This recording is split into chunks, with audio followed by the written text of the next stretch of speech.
for some of the technical hiccups here this evening. It's that time of semester where I think we could expect no less. But it's wonderful to see so many of you here tonight. Thank you for joining us. We are, as I believe you know, we are going to have a conversation tonight with these three terrific alumni that talks about their time at UMD, their time in honors, and then really focuses a bit on professional life. And so we'll ask them some questions about their experiences as professionals and what advice they have for you all as you begin on your own professional journey. To that end, and we're flying by the seat of our pants here a little bit because our webinar tech failed us. But I would ask you to feel free, please, to submit your questions via the chat, I believe. Migdalia, correct me if I'm wrong about that. Submit them via the chat. I think you can direct them to Migdalia herself. You don't have to post them publicly. You can insert your questions and direct them to Ms. Maldonado, and she will begin to kind of curate those and direct them into the conversation a little bit later in the proceedings. First, though, I want you all to meet our three panelists, and I'm going to invite each of them to unmute and to tell us a little bit about themselves. And I'm particularly curious to hear where they're from. I mean, I know the answers to these questions, but I'm going to invite them to tell you where they are from, when they were at the university. They are all younger than me, so I can ask that question with impunity. I'm going to ask them to tell us what their major was and maybe what's activities or groups or clubs or programs they might have been involved with, particularly during their time at Maryland. And then ask each of them to tell us a little bit about what they do today, what their role is today, and what that really means. I have no idea what an F-35 proposal manager is or does. So I'm excited to hear Jasmine tell us. And why don't we start with Jasmine? Her surname comes first in the alphabet. So Jasmine Crooks, please introduce yourself and tell us a little bit about you.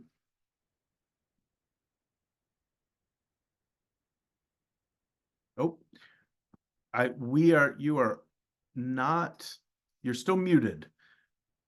Migdalia, can you help with that?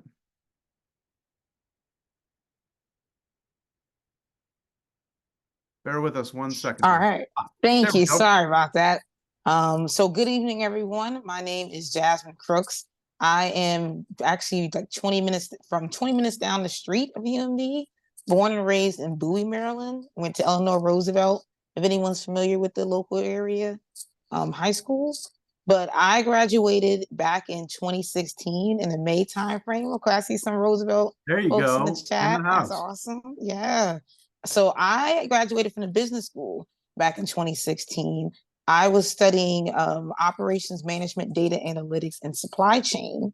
So kind of did a double major there. And as far as kind of what organizations I was in undergrad, so I was a part of the Honors College. I did live in Hagerstown Hall my freshman year. I also was a part of the Banneker Key kind of scholars group. So some of the activities they did. I tried to stay active with some of the specifically business groups on campus. So BBA, Black Business Association. I went to a lot of their meetings. Some of the cultural groups on campus, such as CSA, Black Student Union. I also did join a sorority undergrad, Sigma Gamma Rho sorority, Incorporated, part of Divine Nine. So tried to keep myself busy despite the different schoolwork and whatnot. As for what I'm doing right now, so I've had a strange journey. I've pivoted to work now in aerospace. I'm more so on the engineering side of the house now. I've been with Lockheed Martin, aerospace company, ever since I graduated. My current title is F-35 Proposal Manager. In a nutshell, it's I lead the team that says whenever the government wants to maybe upgrade the avionics on the F-35 fighter jets, or maybe they want to bring in a new capability, they say, okay, we want to make sure we have training for how to operate drag chutes. I lead the team of engineers and finance folks of here's how we're going to build it, here's how much it costs, and deliver that compliantly to the government or wherever the end customer is. So it's like solving a very complex puzzle every day, the business side of aerospace. But that is me in a nutshell. Let me know if I missed anything. That's great. No, that's great, Jasmine. Thank you. Jessica Jones, you're next up in the alphabet. Dr. Jessica Jones, are you able to unmute, or do we need to do that for you? You're not able to unmute. Migdalia, can you help us with that? I don't think there we go. Hello, Great. everyone.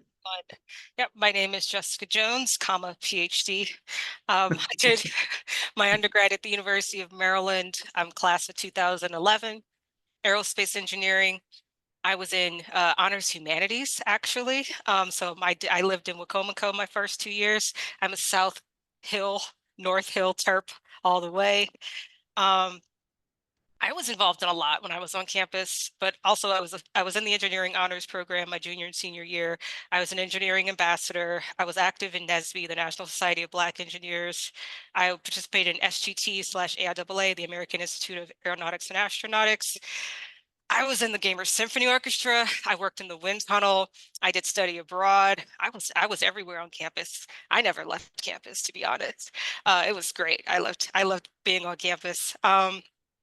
I graduated and I went straight to grad school. I did my master's and my PhD at University of Michigan. So it was a bit of a gap of a time before I started my work where I am now. And right now I am at Aurora Flight Sciences. We design, build, flight test, aerospace demonstrators, experimental aircraft, prototypes.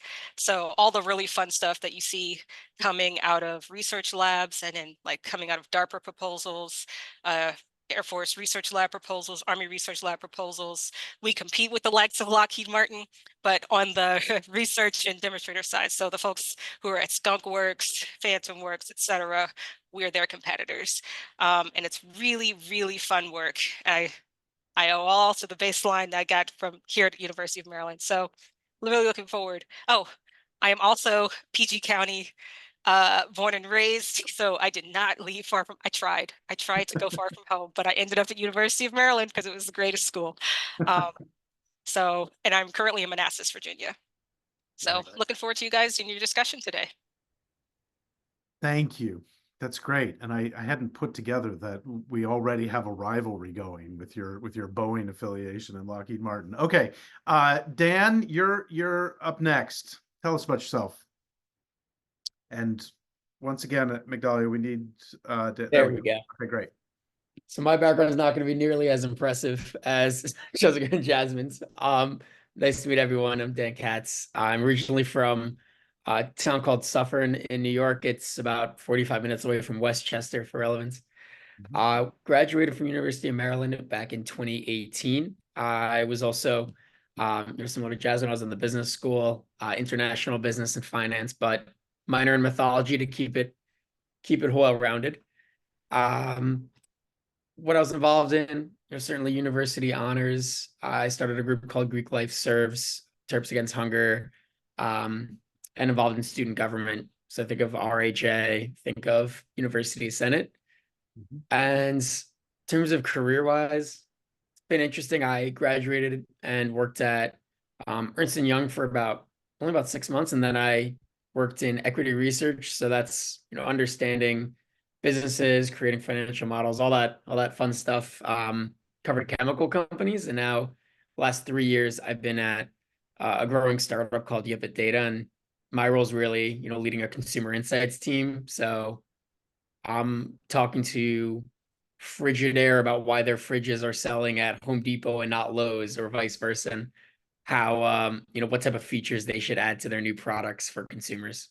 So that's my background. I miss out on anything there, Steve? No, that's great. So you're unmuted. So let's stick with you for a second, Dan. Tell me, as you think about the work you do now, what resemblance does it or does it not bear to what you thought you might be doing, rewinding whatever that is 10 years ago?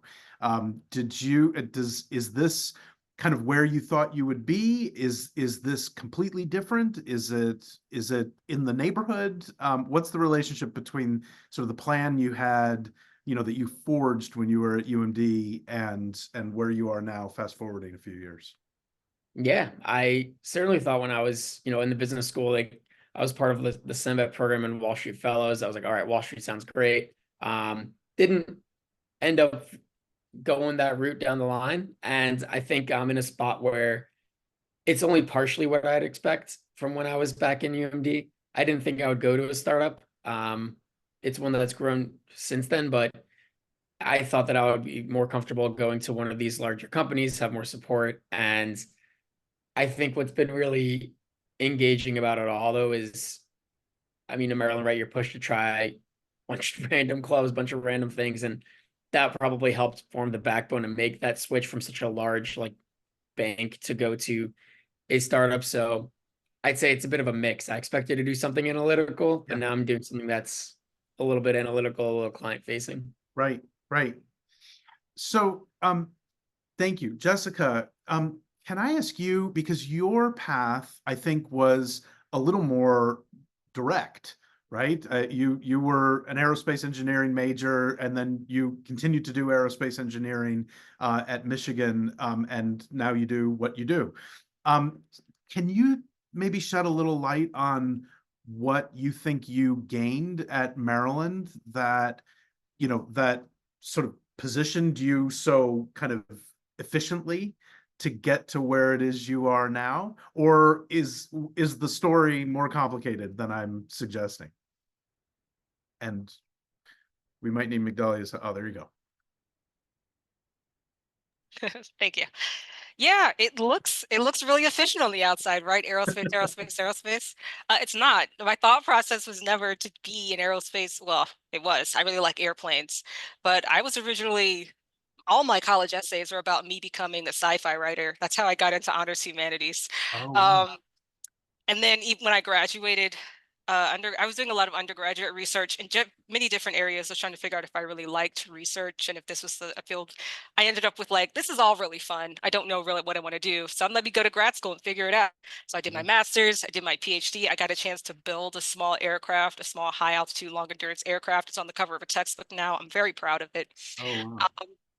And then one way or another, books are going to be in your life, right? Exactly. Whether you're writing them or creating the things on the covers. Precisely. And then actually the company that I work for now, Aurora Flight Sciences, came to campus and did a seminar. And the aircraft they were building in the full scale is called Odysseus. It was the solar high altitude long endurance aircraft, gigantic, was simply the full scale version of what I was doing my research in. So I was like, well, that seems like exactly what I would like to do. So I went to Aurora, and I'm still working in flight physics. I'm a loads and aeroelastician. So it seems linear on the outside, but it's more of just happenstance that I just kept choosing opportunities that appealed to me. And then when you look at it from the outside, it looks like a very linear trajectory. Right. But yeah, it definitely wasn't planned out in any way. So thank you. So Jasmine, you alluded to the fact that your path wasn't quite what you anticipated. I'm curious what you feel like you gained either in skills or in awareness of kind of professional possibilities or in networking, connections, resources with human beings at Maryland that helped you navigate the path that you wound up taking. Oh, are we able to unmute Jasmine? Thank you. Yes, absolutely. So I think one of the things that helped me a lot when I was at Maryland was the honors network. And one of the things I specifically got more involved with I want to say my junior year was in the business school. They had a supply chain kind of honors group. And that was one of the things I was really passionate about. And I think that was the first kind of group that's opened my eyes to the fact that supply chain and business is present in multiple industries. So I kind of saw firsthand from my colleagues and fellow students that, okay, this person has a supply chain internship maybe at Nestle, someone else has one at Coca-Cola, but someone else has one at like Southwest. So it started showing me the realm of the possible of that. Even though I have this supply chain and ops management degree, I can kind of apply that anywhere. So that kind of, I think, gave me the confidence to think, okay, I've always had an interest in planes. Why not go for aerospace and see how business fits into that fold? And I haven't really looked back from there. I think one of the other key things I'll mention is I saw a lot of my peers and my professors at the time encourage me to use resources like HireSmith. I know when I was a senior, they had a really great career portal, and that helped me as far as the Lockheed Martin recruiters coming to campus for the first interview, it being a little bit more of an intimate setting, less pressure. So I think that also helped as far as going and using those UMD resources versus just cold emailing from a website type of thing. Right. That's really helpful. And that actually prompts me to ask maybe the next question. And since you're unmuted already, why don't we stick with you, Jasmine? So I'm curious, thinking, looking back and thinking about, and I'll ask this to all three of you, what you did and you didn't know when you were, in the latter half, say, of your time at Maryland. I'm curious, what things looking back are you really grateful you did, or paths that you took, and what, looking back, if you could redirect your prior self in some way or other, how would you redirect your prior self? So something that you did that you're really grateful, that really sort of opened doors or made a difference in your professional life, and something that, looking back, advice you would give yourself, maybe to not worry about something so much, or not to go that way, or whatever. So any things come to mind in response to either of those questions? Yeah, absolutely. So as far as things I'm really glad I did, I recommend to others, was trying to make sure I had some diverse experiences on my resume. I'll give you some quick examples. So like for internships, I did one at Morgan Stanley. I was doing banking credit derivatives for one summer. One summer, I was a contracting intern at the Federal Railroad Administration. One summer, I was literally working at my aunt's hair store in Atlanta. But I put all these things on my resume to show the fact that no matter where you put me, I'm willing to work hard and I'm going to deliver results. Even things like being involved on campus. So mentioned that I learned a lot of things from the Black Business Association, like interview skills, prep skills. But I always tell people joining a sorority prepared me most for corporate life, because if you can get your line sisters to all do the same thing, then there's no project team that will scare me in America. So those are the things I'm definitely glad I did. If I could change anything and go back, I think I heard someone on the panel mention they did study abroad. I remember I had the opportunity during undergrad. I think I got accepted into something in Australia, but I didn't have the money and I was too proud to ask anyone for it. So I just let the opportunity slip me by. And I wish sometimes, ironically, I've gone to Australia several times on business, but part of me wishes now, just seeing how much international business and especially in aerospace there is, if you have any opportunity to do study abroad undergrad, take it. There are scholarships and people that will help. So don't turn down opportunities because you're too proud to ask for help. That's great, and you're singing my song. We launched a study abroad program in Oxford this year for UH students, so we're moving in that direction too. Jessica, I think you were the one who mentioned study abroad, so I'm going to ask you the same two questions, but maybe even before that, you can tell us where you went and what you did while you were there. Yeah, interestingly enough, I went to Australia. Oh. I studied abroad in my. Boy, you are rubbing it in. I mean, that I Lockheed Martin going thing, that is really deep.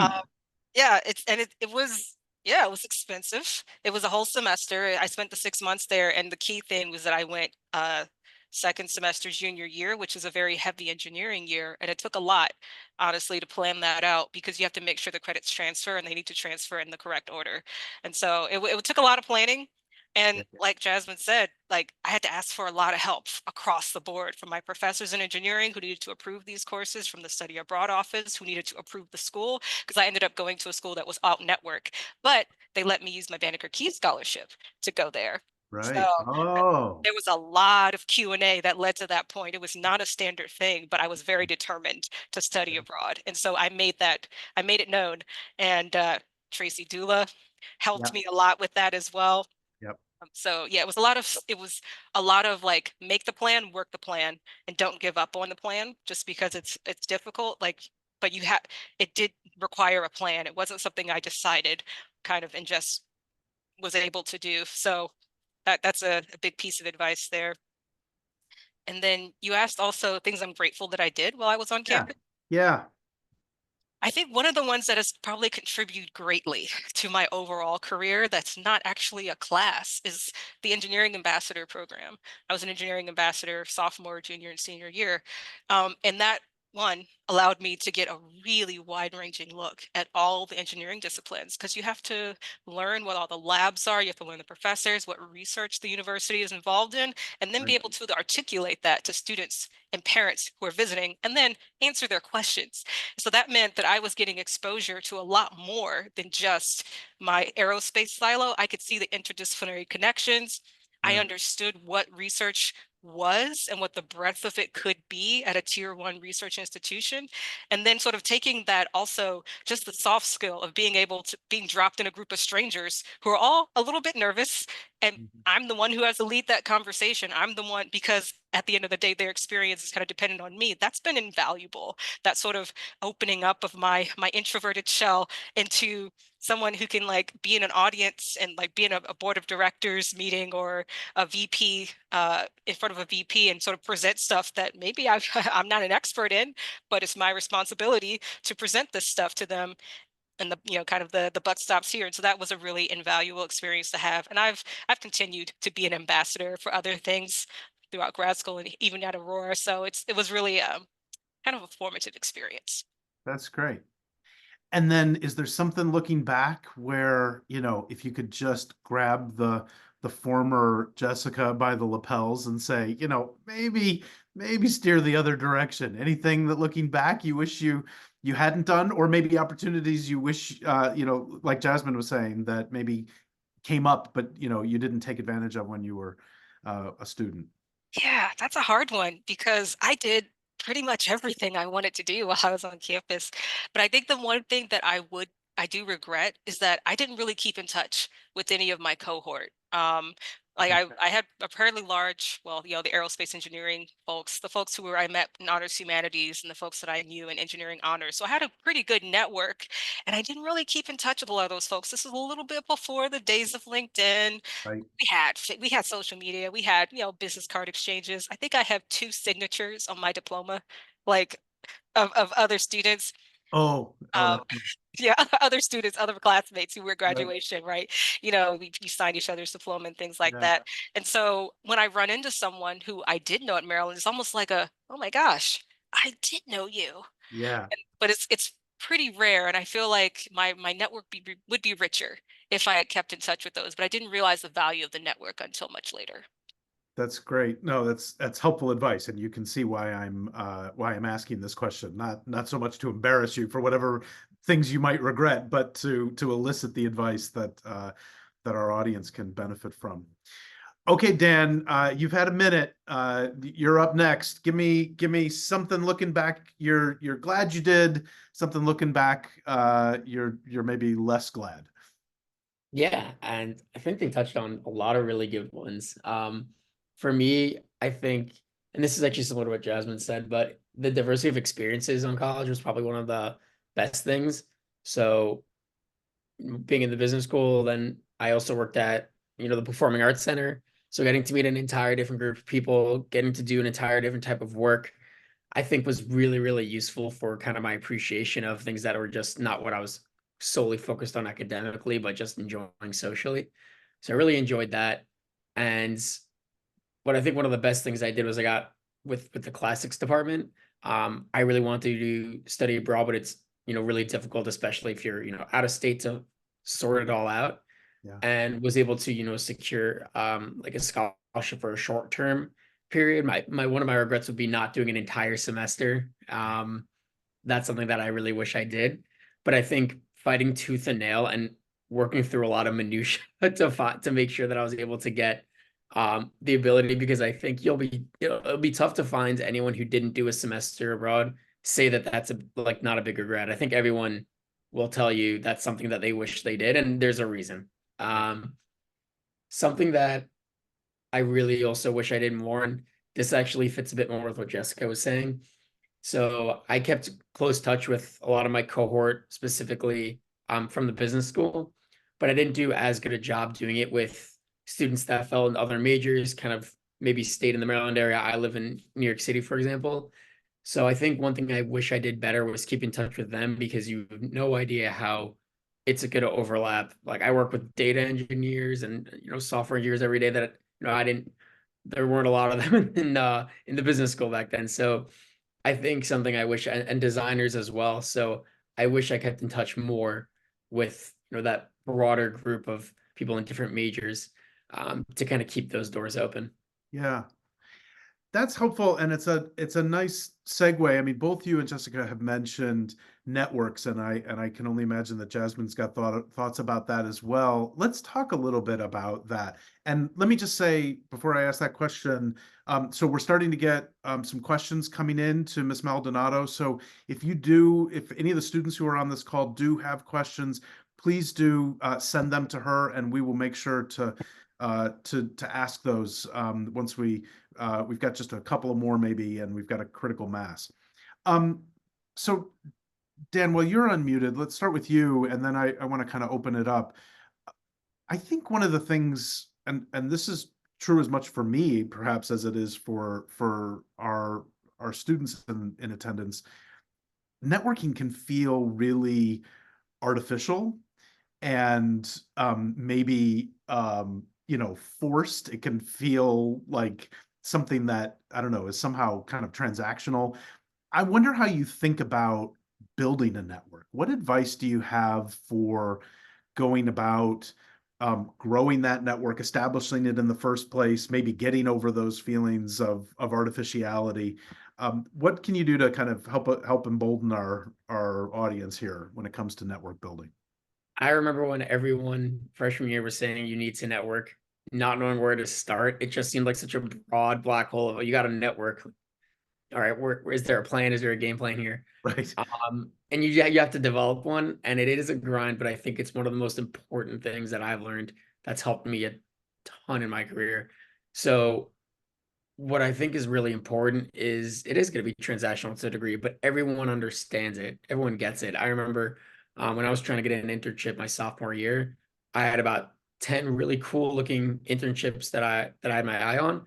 And I went on LinkedIn, added about 20 people a day at those companies who were in a similar role. Maybe one would maybe three would accept. And then I would message them all, hey, I'm a student. I would love to just learn more and pick your brain about your experience.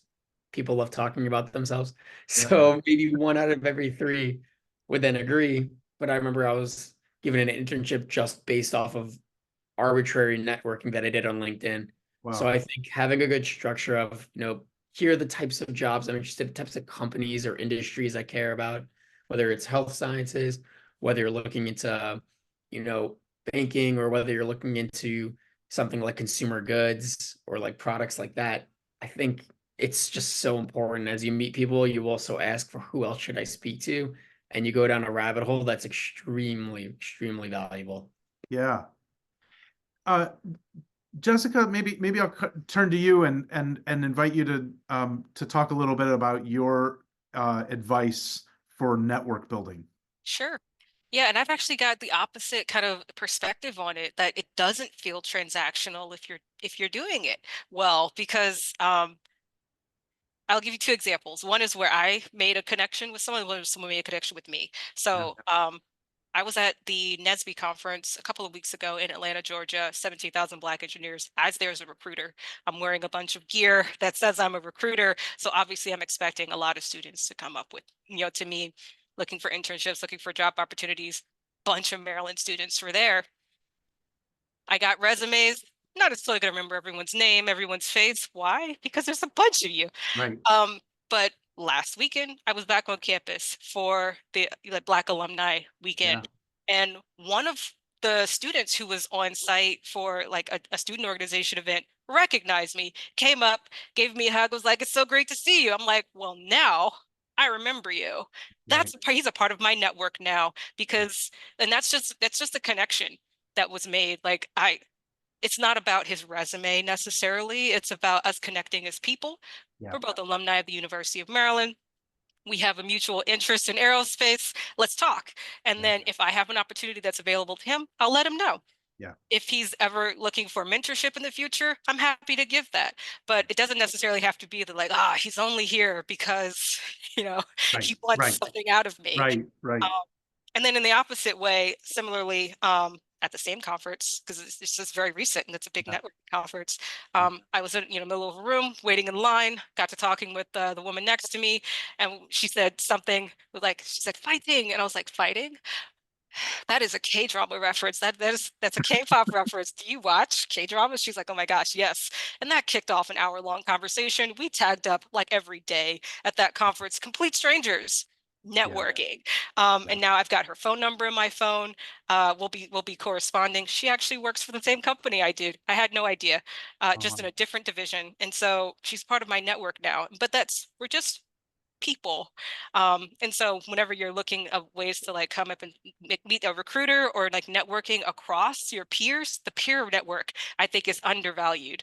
You don't know the best people to network with, like Dan was saying, like Jasmine alluded to, I'm saying is the people who are in your classes. You're spending all that time with them. Soon they will be VPs and employees, and they will be in positions to help you out. But it starts here. And what you guys, really build as relationships now. So I think that's a really helpful insight, that it doesn't always have to be, aspirational networking. It can just be in the peer group, because it's not just the peer group eventually, right?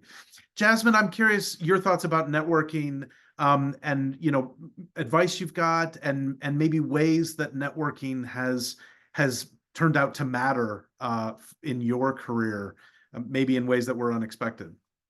Yeah, so networking has definitely helped me throughout my career in some very unexpected places. And I would say a lot of it is about just being authentic and being yourself. One thing I found to be true is that when you let people know what it is that you are looking for professionally or in your life at all, and you make that clear you're a pleasure to work with and be around, when people see opportunities, they tend to send them your way. And an example I give is I remember my first internship I had in undergrad, the one with the Federal Railroad Administration. I literally got it because I think I was friends with a girl on Twitter. And one night she tweeted "Hey, someone she knew was still looking for applicants." And I just DM'd her, and it went from there, and it happened to work out. Yeah. And that was the first internship I was able to land, and that helped me get the other ones, which led to Lockheed. So that's one example of just using your network, making sure even if someone doesn't work in your industry at all, doesn't help to still not, share information and understand what they're working in, what you want. Yeah. Even in my career, I will say I was in a leadership development program. So almost like a little honors group within Lockheed. We were cohort styled. With me keeping up with my colleagues, one thing I try to do with people is if I want to keep them on my calendar, I'll save your birthday so that every year, at least I send you a happy birthday email. Hope things are doing well. And if we want to catch up, we could take it from there, but just keeping things fresh in that way. Yeah. And one of those colleagues got me a job. So is that right? Yeah. They referred me to an internal position, and I got one of my jobs, and I worked out in space in Denver, Colorado. So it ended up working out. So, okay. So we're getting a number of questions about maybe the more traditional route to employment, which isn't always, through a network, but is, by submitting an application, by submitting a resume, by by interviewing, et cetera. So let me shift a little bit, and Jasmine, while you're with me, maybe I'll start with you and ask, because all of you interview prospective employees. Certainly, you have had experiences as applicants for various jobs that that you've been in or are in. So I want to draw on some of the questions that have come in from students about that process. So here's one. So any advice? So this is from a student. Any advice for rising juniors who have not really been involved on campus to get involved and improve their resume? And I think it's really with an eye toward landing, whether it's an internship or an actual full-time position after university. Any thoughts about getting involved on campus and how to use that involvement to bolster a resume that would maybe stand out in the application process? Yeah, two biggest things I would say out the gate is, one, if there's any sort of like association, student clubs on campus, whether it's a robotics club, business association, those things typically are general member. You can join, but it still looks great on your resume, especially if you're attending some of their more informative events. They sometimes have their own targeted career fairs. So I would say that's a great time to kind of look into where those opportunities lie. Another thing I would say is look and see kind of, I think what Dan mentioned about employment on campus. I know one of the things I did during undergrad was I actually worked within the supply chain office, helping one of the PhD students with his research. So, sometimes one of those things that looks great on your resume, talk to your professors, talk to people in your school, what can you do to bolster your resume that way? Right. That's great. And I'm actually tempted to ask about research because you and Jessica both have mentioned that, but I'm going to resist that temptation and stick with the questions that are coming in from students and ask about kind of the application process. Dan or Jessica, either of you have any thoughts about applications, resumes that you've seen, come through, whether you're on a search committee or you're hiring somebody yourself, or maybe you're just supporting a colleague who is applying for something, or supporting a friend who might be applying to a place where you work. Thoughts about what helps resumes stand out? Either one of you. I'm not, and I wish I could. Okay, Jessica, you're gesticulating the most. You're up first. Thank you. I would say, particularly for technical roles, like across the STEM disciplines, one of the best ways to bolster your resume in a short period of time is to take on a project or role that means you have to take responsibility for something. So whether or not that's being like a leader of an organization, particularly small organizations that have, some where you can become a leader relatively quickly, or you're on a board or something like you become a board member of an organization you're already a member of, or you're in a project like Jasmine mentioned, where your ownership of the inputs and the work product that you present. Something where you are showing that you can be self-directed, that you can complete a project, that you can follow directions, that you're reliable. Like, these are the things employers are looking for above and beyond just being able to solve equations or do the technical work. They're like, are you going to be a good employee? Yeah. And that is across the board, whether or not you're going to grad school, because grad students own their work. You will never finish a PhD if you cannot self-direct. And so, professors, if you're going to grad school, they look for that. If you're going to national labs, they look for that. You're going to government, they look for that. You're going to corporate, they look for that. That's across the board. So just take responsibility. And that could be in many forms. You could be the conductor of an orchestra, and that is you guiding this group of people. And so don't be afraid to really dig deep on your current experiences and how you could take that to the next level. So let me just drill down before I turn it over to Dan. Let me just drill down a little bit, because I think it's a helpful insight about sort of citizenship as an employee, like what you're going to be as an employee, which of course is what is being assessed when somebody's assessing an application, looking at a resume. Are there traits that come to mind that kind of generalize of that would characterize a good employee? I mean, there's lots of things you could say, perhaps, that are kind of negative in the sense that, they don't steal, they don't defraud, they don't, there's all kinds of things they don't do. But I'm wondering about the kind of virtues that employers might be looking for beyond, as you say, technical skill, that make for good employees. Yeah, I think we got asked that question in a panel of like all senior leaders, and they said one of the number one things they look for is your ability to work in a team. No one works in a silo, even if you're working virtually or from home. You have to correspond with, work with, communicate with other people, particularly, when you're in a large project. And so that ability to just, solve an interpersonal dilemma, right, is huge. And being in a student organization demonstrates your ability to do that. Being in a leadership position demonstrates your ability to solve problems, because like everyone knows things will go smoothly, and then your ability to kind of communicate what those problems were and how you solve them is also like a check mark on the side of a good employee. I think there's very few like blanket things like, yes, good employee, because it's all about the workplace culture you're going to. Like some workplaces really like the type A, go get it, and other places are like, walk it back. But I think the ability to work well with others is a kind of standard one. And if you can do that, we can teach you a lot. But if you can't do that, we really don't. We have no use for you. Yeah. That's great. No, I couldn't agree more. Dan, how about you? Things that advice you've got for helping resumes stand out, and maybe similarly, this question about the traits that you're looking for in prospective employees. Yeah, and even traits I'm looking for prospective employees. There's one person from this group that joined and is listening right now that already added me on LinkedIn, and I know I'm going to have a conversation with them now. So you know who you are. That's a great sign. Because one of the traits I think is ambition, but it's also ownership and making sure that you kind of control what you can and you're going to take full ownership. What stands out on a resume? I think a lot of it's already been talked about, but having one club or one employment option that you're really passionate about, that you can write a lot about. You can really tell immediately if there's fluff.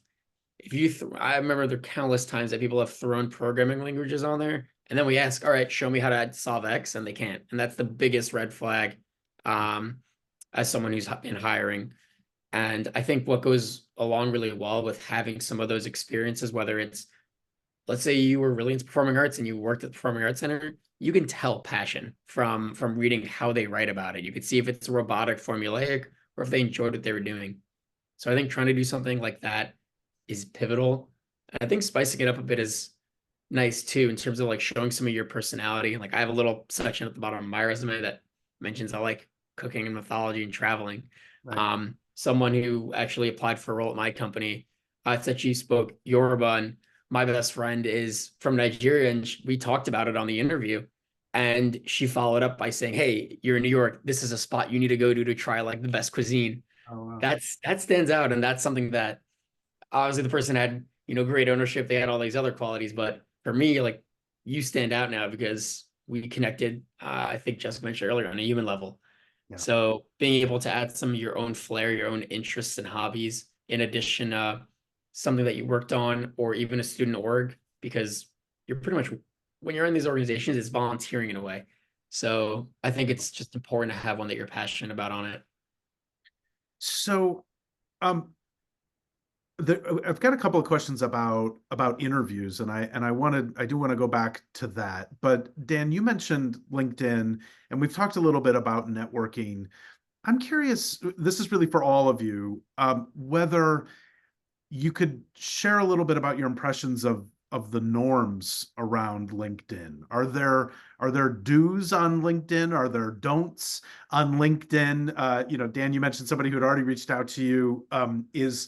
Are there rules of the road that people should follow when it comes to trying to build their network and trying to build their own profile when it comes to LinkedIn?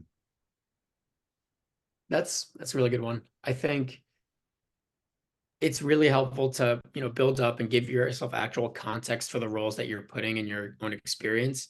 If you just have a role and you don't write a single thing about it, people won't know how to relate to you or what to even talk to you about if you come inbound. So it's important you actually write up a little profile. I know it sounds silly, but it's important. Yeah. I don't think there's really too much in terms of how many people you should reach out to. I think it's fine to go broad. Yeah. Maybe don't follow up 6 times if the person isn't responding. That's a fun classic. But I think the do's are definitely feel free to explore and engage in that. Try people in industries that are maybe tangential to what you're focused on. But I think there's no limit on how many people you can reach out to and try to speak with. Just you have an intuition, you know, when you're pushing too much, you know, when it's going well. You hope they have intuition. Sometimes our intuitions fail us. Jessica or Jasmine, anything about LinkedIn that you want to share?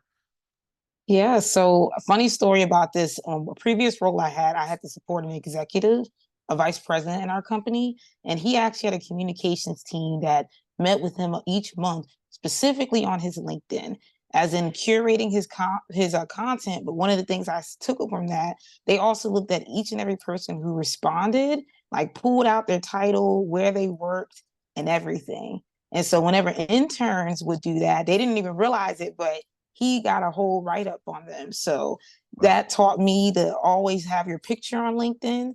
Always have, if you have like any certs or any awards, put that on there and just make it clear so someone can see your LinkedIn and see this is what this person's passionate about. This is the industry they're in.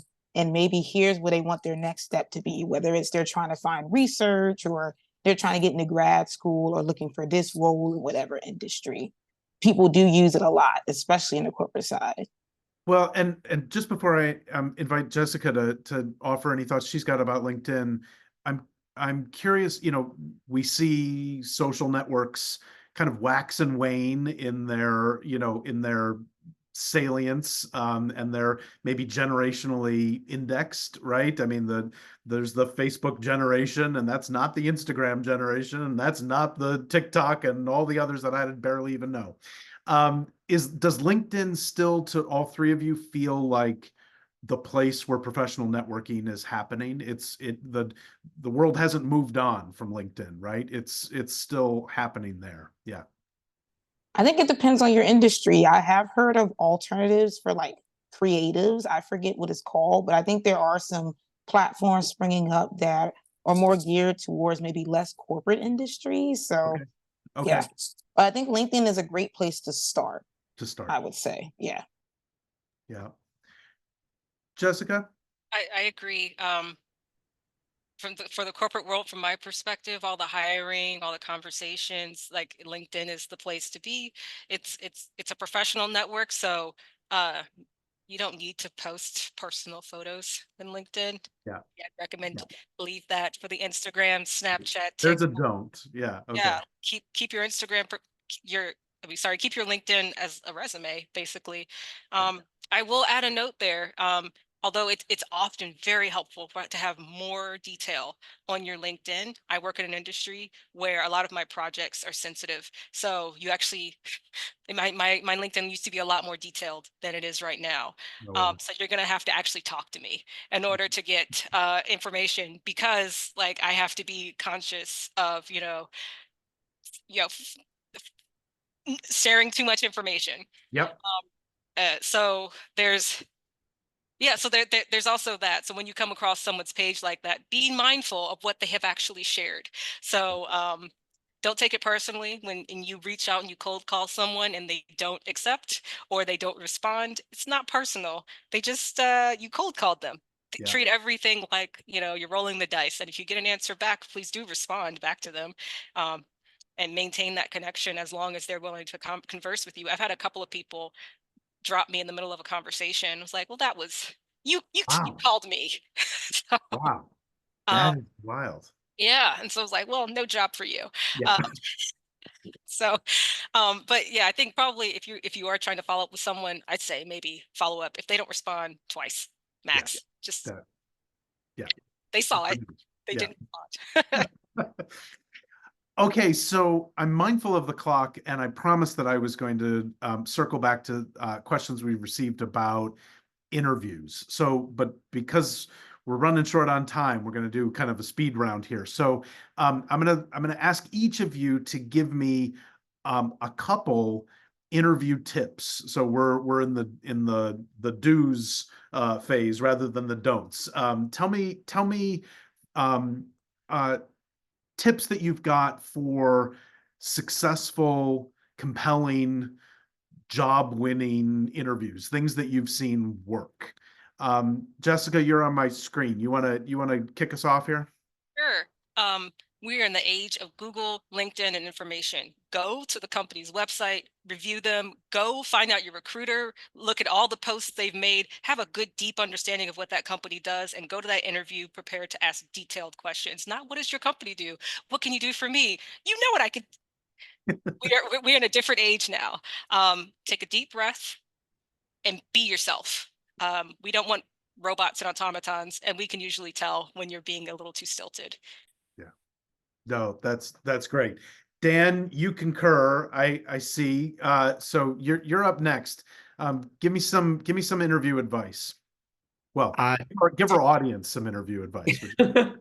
Two things, because Jessica's the most important one. There's two more that come to mind for me.